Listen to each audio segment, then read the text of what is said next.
នៅពេលដែលបងប្រើប្រាស់ប្រេងម៉ាស៊ីន Shell អត់ត្រូវការប្រេងក្លុកលាងឬក៏ទៅធ្វើ flashing ទេ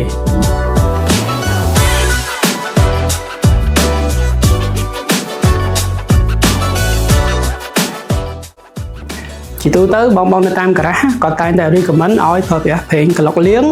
រាល់ពេលផ្លាស់ប្ដូរប្រេងម៉ាស៊ីនចន្លោះពី2ទៅ3ដងតែបើសិនជាបងប្រើប្រាស់ប្រេងម៉ាស៊ីន Shell អត់ត្រូវការចាំបាច់ប្រើប្រាស់ប្រេងក្លុកលាងទេពីព្រោះអី Shell មានចែកកម្ពុជាក្នុងការសម្អាតនិងការពារប្រព័ន្ធម៉ាស៊ីនចំណុចទី1 Advanced Cleaning Power នៅក្នុង Shell Helix Ultra ត្រូវបានប្រើប្រាស់បច្ចេកវិទ្យាមួយដែលមានឈ្មោះថា Pure Flow Technology ដែលចម្រាញ់ប្រេងចេញពីឧស្ម័នធម្មជាតិដែលយើងហៅថា Natural Gas ដែល design មកសម្រាប់ថែរក្សាម៉ាស៊ីនឡានឲ្យនៅថ្មីដូចឡានខ្លាញ់គោចឹងចំណុចទី2 GTL Gas to Liquid គឺជាការបំលែងឧស្ម័នធម្មជាតិដែលត្រូវបានគេទទួលស្គាល់ថាជាចំហេះមួយដែលស្អាតបំផុតអត់មានសារធាតុ phosphorus aromatic និង nitrogen ទេដែលធ្វើឲ្យម៉ាស៊ីនឡានអត់មានកាកសំណល់អញ្ចឹងហើយអត់ចាំបាច់ត្រូវការប្រើប្រាស់ប្រេងក្លុកលាងទេ